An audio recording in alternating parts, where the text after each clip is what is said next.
Baik Ibu Bapak Saudara-saudara, kita akan belajar dua perikop bacaan kita.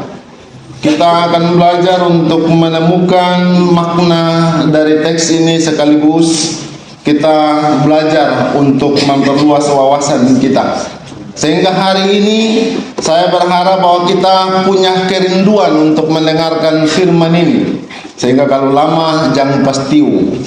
Karena bisa-bisa saudara jadi Yudas ketika iblis berbisik kepada saudara terlalu lama. Saya mulai dengan pertanyaan. Adakah di antara ibu bapak, saudara-saudara yang memiliki anak dan diberi nama Yudas? Ada? Ada ya? Kebanyakan orang takut. Saya di Halmahera ini saya baru dapat dua. Yang satu di Gamnial sudah meninggal, dan saya dapat informasi dari Kasoan di Balisoan ada satu, walaupun saya sudah meninggal lagi. Oke, sudah ya, saya tahu dua. Oke lah. Orang kadang tidak mau pakai nama ini, ya, karena kita sudah memframe Yudas tidak baik, ya. Ada yang bilang, wih, tak usah mama pengkhianat itu. Kayaknya nama Yudas itu menjadi nama yang apa namanya mengerikan. Tapi Bapak tahu tidak? Nama Yudas itu menarik sebenarnya artinya. Yudas itu nama Ibrani yang diyunanikan. Jadi Yudas itu nama Yunani, nama Ibraninya Yehuda. Yehuda itu artinya dia yang bersyukur, dia yang memuji. Ya, bersyukur kepada siapa? Bersyukur kepada Allah, memuji dan memuliakan Allah. Keren toh nama itu. Ya. Jadi mulai tertarik dengan nama ini. Kalau ada yang ibu-ibu yang mengandung, boleh kalau laki-laki kasih nama Yudas saja, tidak apa-apa. Ya. Mengapa kita enggan dan tidak nyaman ketika bicara tentang Yudas? Karena paling tidak Alkitab memberikan informasi yang tidak nyaman tentang dia, ya, tentang tokoh ini. Yohanes pasal 6 ayat 71. Ialah Yudas, anak Simon Iskariot, dialah yang akan menyerahkan Yesus. Markus 3 ayat 19. Bagian dari pemilihan 12 rasul, dan Yudas Iskariot yang mengkhianati Yesus. Lukas 6 ayat 16, dan Yudas Iskariot yang kemudian menjadi pengkhianat. Keterangan ini. Jadi sebenarnya kata keterangan yang dimunculkan oleh Alkitab lah, yang terjadi tentang Yudas lah, yang menyebabkan orang enggan memakai nama ini. Padahal dia memiliki nama yang sangat istimewa. Orang yang memuji, orang yang bersyukur. Ini catatan saya yang pertama. Yang berikut, yang menarik dari Yudas, ternyata Yudas ini satu-satunya murid Yesus yang dari Yudea. Semuanya dari Galilea, cuman dia satu-satunya dari Yudea. Tepatnya di sebuah kota yang bernama Keriot Hezron. Keriot, ya, itu salah satu kota di bagian Yudea, bagian selatan. Sekarang mari kita lihat karirnya. Menurut catatan Yohanes 12 ayat 6, ternyata Yudas dipercayakan sebagai bendahara dalam kelompok 12 itu.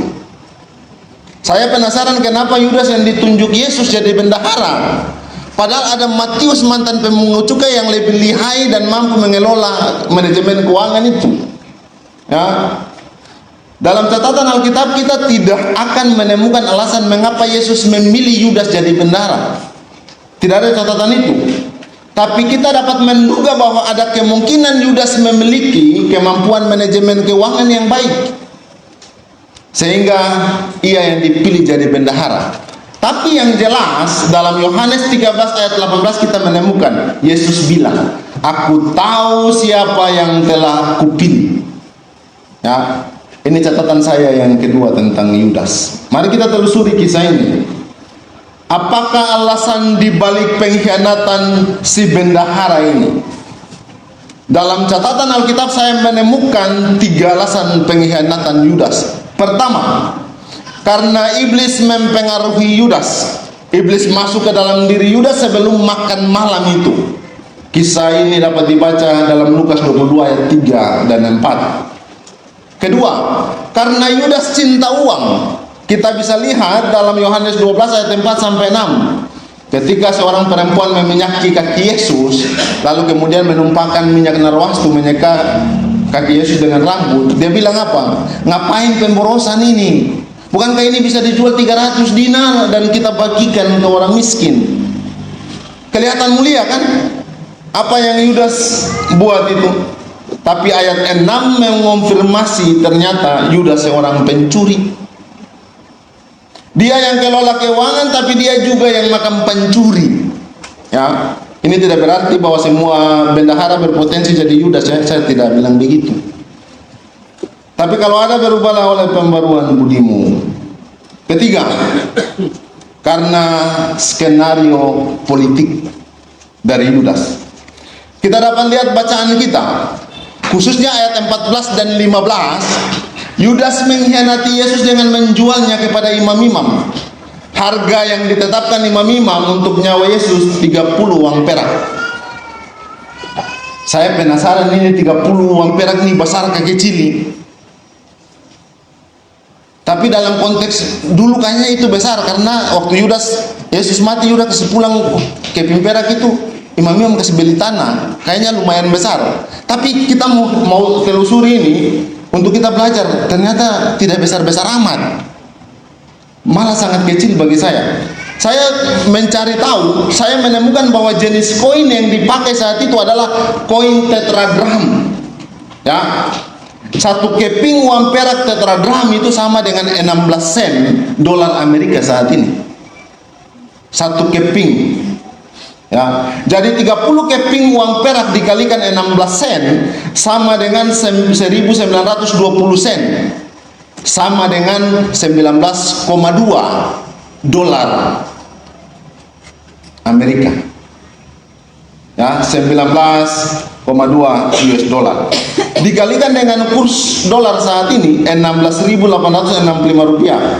Ini saya lihat di internet ya, untuk kurs itu sama dengan 323.000 sekian, bulatan 324.000 rupiah.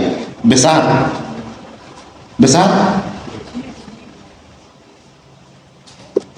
Perlu diketahui harga itu setara dengan tebusan ganti rugi bagi nyawa budak. Ngeri. Saya sampai, Yudas, sungguh mati. Tebusan harga nyawa satu orang. Baca Keluaran 21 ayat 32. Tetapi sekaligus ini adalah penggenapan nubuatan Nabi Zakaria dalam Zakaria 11 ayat 13. Bayangkan, Yesus Tuhan kita, saudara dan saya, disamakan dengan harga tebusan seorang budak. Sehingga dalam konteks ayat 14 dan 15 bacaan kita, ini tidak bisa dikatakan bahwa pengkhianatan Yudas itu semata-mata karena cinta uang. Ya, karena terlalu kecil. Tapi ada memang cita-cita besar, tujuan yang besar yang direncanakan Yudas secara politis. Apa itu? Pemulihan Israel. Saya membaca beberapa referensi, saya menemukan hal yang menarik.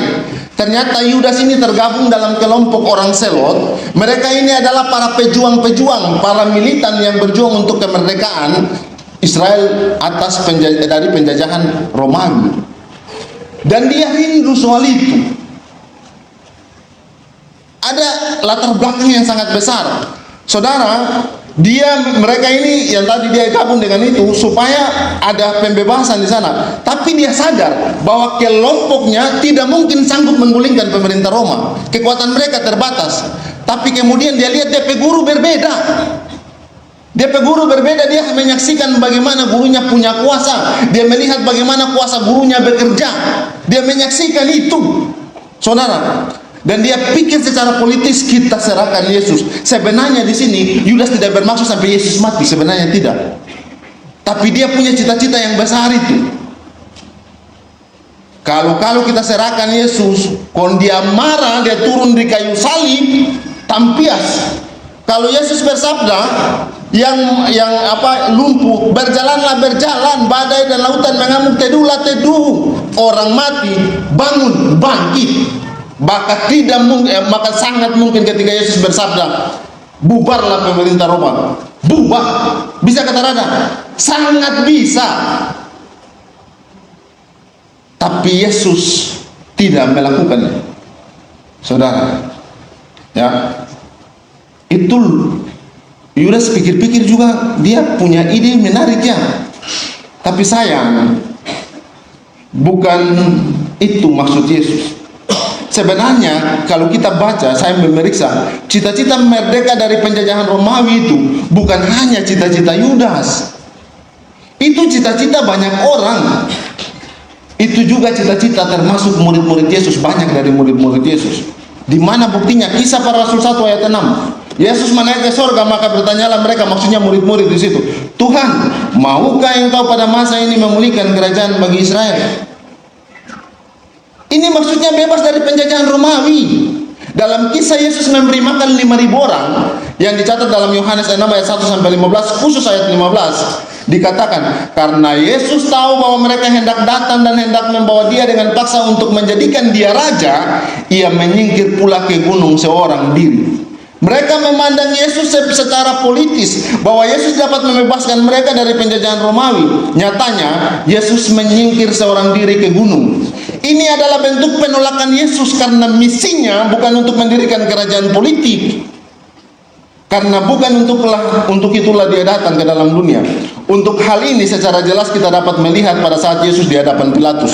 Yohanes 18 ayat 36, jawab Yesus, kerajaanku bukan dari dunia ini. Sayangnya banyak orang termasuk Yudas sendiri tidak mengerti hal itu. Ini catatan saya yang ketiga. Sekarang mari kita lihat bagaimana proses pengkhianatan itu terjadi. Saya mau kita belajar ini. Untuk Moni 9 juga harus belajar supaya jangan jadi Yudas. Bacaan kita memberi keterangan bahwa Yudas sudah diam-diam bertransaksi dengan imam kepala untuk menyerahkan Yesus seharga 30 uang perak. Ayat 14 sampai 16. Dari sini kita menemukan bahwa ternyata proses pengkhianatan Yudas sudah terjadi sebelum duduk makan perjamuan. Ternyata Yudas sudah dalam kondisi tidak kudus ketika sedangan dengan Tuhan di meja perjamuan yang kudus. Dia sudah tidak suci saat duduk bersama di meja suci. Perhatikan ayat 20 sampai 25. Ketika Yesus sedang makan 12 murid bersama dengan 12 muridnya, Yesus bilang, sesungguhnya seorang di antara kamu akan menyerahkan aku. Reaksi murid-murid, satu orang demi satu orang, 11 murid khususnya. Ya, bukan aku ya Tuhan. Bentuknya pertanyaan, bukan aku ya Tuhan. Yesus jawab, dia yang mencelupkan tangannya bersama-sama dengan aku dalam pinggan ini, dialah yang menyerahkan aku. Reaksi Yudas beda. Kalau 11 murid, bukan aku ya Tuhan, reaksi Yudas, bukan aku ya Rabi. Yesus jawab, engkau telah mengatakannya. Maksud Yesus di sini adalah kamu yang akan menyerahkan aku. Tapi dari sini ada dua hal yang perlu kita cari tahu. Pertama, apakah memang benar Yudas satu-satunya orang yang mencelupkan tangan dalam pinggan itu? Karena secara tradisi saya menemukan bahwa setiap tradisi makan Paskah, semua orang yang makan Paskah saat itu, roti taberagi itu di ayat yang tadi di perikop yang kedua, semua orang roti taberagi itu semuanya mencelupkan roti itu ke dalam pinggan yang berisi saus yang sama. Jadi secara teknis semua murid mencelupkan tangan di dalam pinggan itu. Lalu kemudian bagaimana kita bisa menemukan atau kita mengerti maksud Yesus bahwa yang Yesus maksudkan itu adalah Yudas? Memang ayat 25 Yesus bermaksud Yudaslah yang akan menyerahkannya ketika Yesus bilang engkau telah mengatakannya. Tapi ini bukan jawaban langsung. Seharusnya ketika Yudas berkata bukan aku ya Rabi, seharusnya Yesus jawab, tidak Yudas, ngana yang akan serahkan kita. Seharusnya. Ya. Maka untuk menolong kita mengerti maksud Yesus, kita harus baca Yohanes 13 ayat 26. Jawab Yesus, dialah itu yang kepadanya aku akan memberikan roti sesudah aku mencelupkannya. Sesudah berkata demikian, ia mengambil roti, mencelupkannya dan memberikan kepada Yudas, anak Simon Iskariot. Itu jadi lebih jelas. Ya, tindakan Yesus ini adalah cara untuk menandai Yudas sebagai pengkhianat. Kedua, 11 murid bereaksi dengan berkata bukan aku ya Tuhan, sedangkan Yudas bukan aku ya Rabi. Ini sebenarnya adalah gambaran relasi. Gambaran relasi dan pengenalan murid-murid kepada Yesus. kelihatan sangat jelas 11 murid punya relasi yang lebih dalam dengan Yesus daripada Yudas. Mereka sangat mengenal Yesus. Mereka bukan mengenal Yesus hanya sebatas guru yang punya kuasa, yang penuh kasih, yang punya kemuliaan. Mereka memandang Yesus sebagai Tuhan atas hidup mereka. Sedangkan relasi Yudas tidak sedalam itu. Yudas tidak sampai pada pengenalan yang cukup tentang Yesus. Maka dia hanya sebatas murid dan guru. Hanya sebatas itu, saudara-saudara. Jadi dia tidak sampai situ. Maka pengenalan yang kurang inilah yang membuat dia mencari jalan keluar terhadap pergulatan dan pemikirannya. Yudas mengharapkan Yesus sebagai Mesias politik yang mampu melawan penjajah Roma, akan tetapi pikiran itu ternyata berbeda jauh dengan apa yang Yesus kehendaki. Saya kira demikian firman Tuhan ditafsirkan bagi kita. Sekarang kita bawa firman ini dalam hidup beriman kita. Pertama, saya mau bilang kepada kita semua di Minggu Prapaskah yang ke-6, jangan biarkan iblis merasukimu untuk mengkhianati Yesus Tuhan. Pengkhianatan itu bukan cuma soal uang, bukan cuma faktor politis atau kepentingan, tapi juga kuasa iblis. Oh, jangan bilang pendeta kita ini rajin berdoa, kita rajin ke gereja, kita bersekutu luar biasa. Dengarkan ini baik-baik. Iblis bisa membuka peluang untuk terlahir Yudas-Yudas baru di dalam gereja. Di kondisi-kondisi tertentu, apapun, hati-hati. Gendang masih terus ditabuh iblis untuk membuat saudara dan saya tanpa sadar menari di atas tabuhan itu. Saudara, contohnya jelas Yudas aktif dalam pelayanan, seluruh agenda pelayanan bersama dengan Yesus dia terlibat. Dia menyaksikan kuasanya, tapi kemudian apa? Pengkhianatan, jatuh. Yudas berhasil dipengaruhi iblis untuk menari di atas tabuhan itu. Apa Yesus salah pilih Yudas? Tidak. Ini bukan sekedar penggenapan. Nanti bagian lain saya tidak bahas bagian ini. Kenapa sampai iblis tertarik untuk pakai Yudas? Karena motivasi dia tidak jelas. Dia jadi bendahara supaya dia dapat untung. Yohanes 12 bilang dia sering pencuri uang kas. Ambil sedikit saja orang tertahu. Itu sama, bikin dosa saja yang penting orang tertahu. Sama. Maka saya mau bilang, ulang, jangan biarkan kuasa kegelapan memasukimu dan merasukimu untuk jatuh dalam dosa. Kedua, masih tentang pengkhianatan. Ibu Bapak, saya minum dulu. Menurut Ibu Bapak, apa bedanya Petrus dengan Yudas? Orang bilang begini, kalau Petrus itu cuma menyangkal, kalau Yudas itu berkhianat. Kalau Yudas itu berkhianat, bagi saya sama saja. Menyangkal itu berkhianat. Nah, menyangkal itu berkhianat. Kau kenal orang itu, wih kita tertahu. Wih nggak ada yang jaga-jaga, wih tak ada, kita terkenal dia itu. Sampai ayam berkokok. Petrus menyangkal Yesus 3 kali.